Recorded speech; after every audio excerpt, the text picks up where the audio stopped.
Hi guys, this is Sanjay Reddy. I am an illustrator, a designer, podcaster, and an educator. Now, I'm going to talk to you about a very important topic today, which I was really frustrated with when I was preparing for my NID exam in 2016. I was All India rank 14 in NID 2016, but I decided to do my master's from Italy, and I went to Italy in 2016. Now, with that aside, let's come back to the topic that I wanted to talk to you about today because this has been a very tough lesson for me. Now, thinking about the out of the box thinking itself made me very frustrated. I used to go to design students, I used to go to designers, I went to IIT Delhi design department, I spoke to students over there, I spoke to design teachers, design educators at the various design colleges, and I asked them what this out of the box thinking is. And whenever the question is asking you for an original solution or a creative solution or originality of ideas, let's say, so what are they talking about? Everybody pointed out into the direction of out of the box thinking. And when I used to solve the questions and share it with people who were trying to help me in my design exam preparation, they always used to come back and say to me that, Sanjay, you really need to think out of the box. That this freaked me out because I didn't know what box they were talking about. Back in the day, I was very frustrated with the box, the word box in itself. So I began reading about it, I began talking to people about it, and this is what I had learned, which I wanted to share with all of you. So this is something that I've learned, I've gained understanding, let's say, or come to the understanding of out of the box thinking through my experience, through my learnings. Guys, this is just my take on it. And like I said, I was All India rank 14. I wasn't topper. I wasn't the guy who topped the exam. So guys, there are many more versions of these things. There are many more ways to go about this. But this is what has been helping me, and this is how I think about it. Okay, so now let's get into it. Now, what is this out of the box thinking? Now, before we talk about out of the box thinking, we need to understand what this box is in the first place, right? So, what is this box and where is this box anyway? Now, this box is a metaphor for an unnecessary assumption or a restraint that we have created for ourselves. Or it could be an assumption that we have which is not true. Now, it makes our thinking very limited, inflexible, and which limits our creative ideas or creative problem solving. Now, how do we get out of this box? How can we break free from this particular box that we're talking about? Now, we can break free from this box that we're talking about by changing perspectives, by breaking those assumptions or breaking the rules, and then trying different approaches. Or you could say by thinking outside the box. Now, how can we do that? How can we think outside the box? And why do we even need this flexibility in thinking?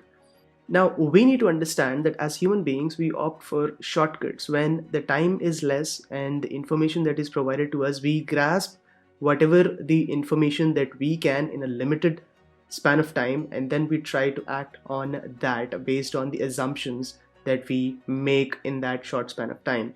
We do not question the validity or the authenticity of those assumptions in that span of time because we are not computers, we are humans. So we base it on our life experiences and context and then make educated guesses when we have partial or ambiguous information available to us. Now, when we do that, now we may interpret the situations quickly, but we do not question the authenticity of those first impressions that we make.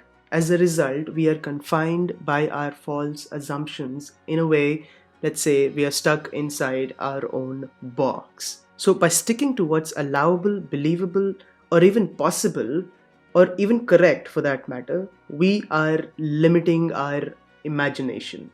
So to overcome the unexpected or unprecedented situations or the questions for that matter from the perspective of from the exam point of view, to overcome the unexpected questions or situations that the evaluate or the people who are making these exams put you in, you must have an open and flexible mind. Now, to become more flexible in your thought process, you can do that by just doing some simple exercises, but it has to start from your daily life, which from the things which you do day in and day out. For example, brushing your teeth, parking your car, getting vegetables from a grocery store, or going to vegetable vendors, going for a haircut, getting milk from the mother dairy or something like that.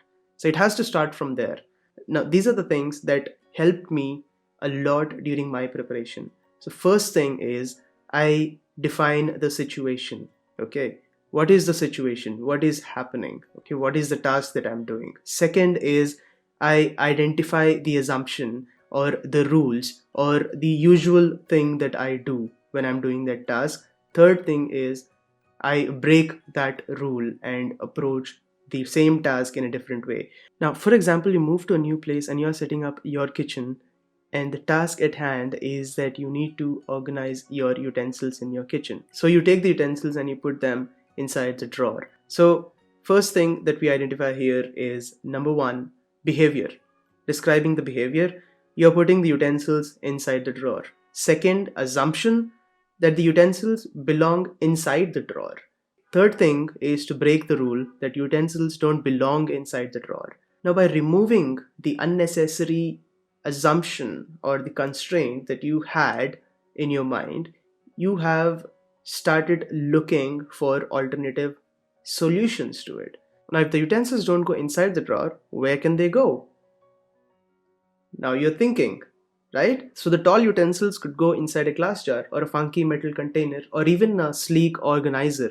And there would be utensils which you could hang from hooks of a rustic wooden plank which would complement your kitchen. So by breaking free from that assumption, you have opened yourself up to different, or let's say alternative solutions. So once you free yourself from your self-imposed rules, you can creatively improvise. So like I said before, you need to break these boxes every day. So consider parking your car, consider brushing your teeth. So I usually brush with my right hand. So that's my most dominant hand. Do things from your less dominant hand. So make it a point every day to do something or the other differently.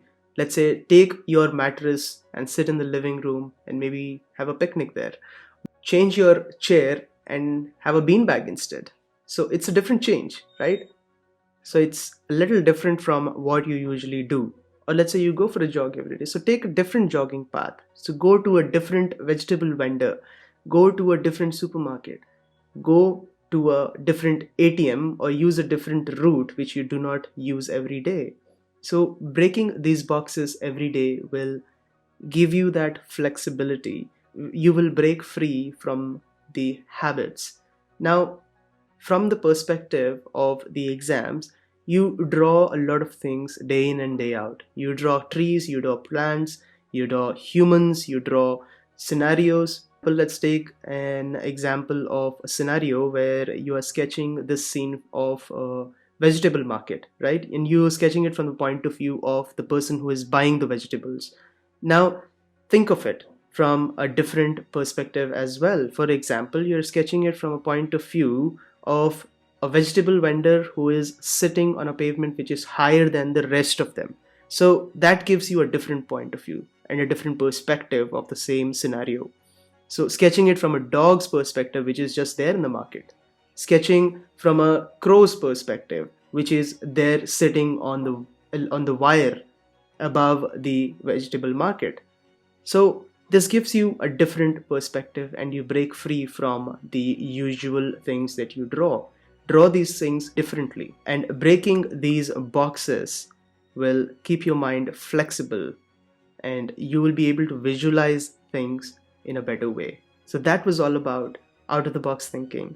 This worked for me really well and I hope this works for you. If you have other things that you want to suggest or that works for you, do let me know in the comments below, and do let me know if you think that there is another way of thinking out of the box. I would really love to know. So that's it for today. Do remember to like, share and subscribe to our channel. I'll see you in the next one.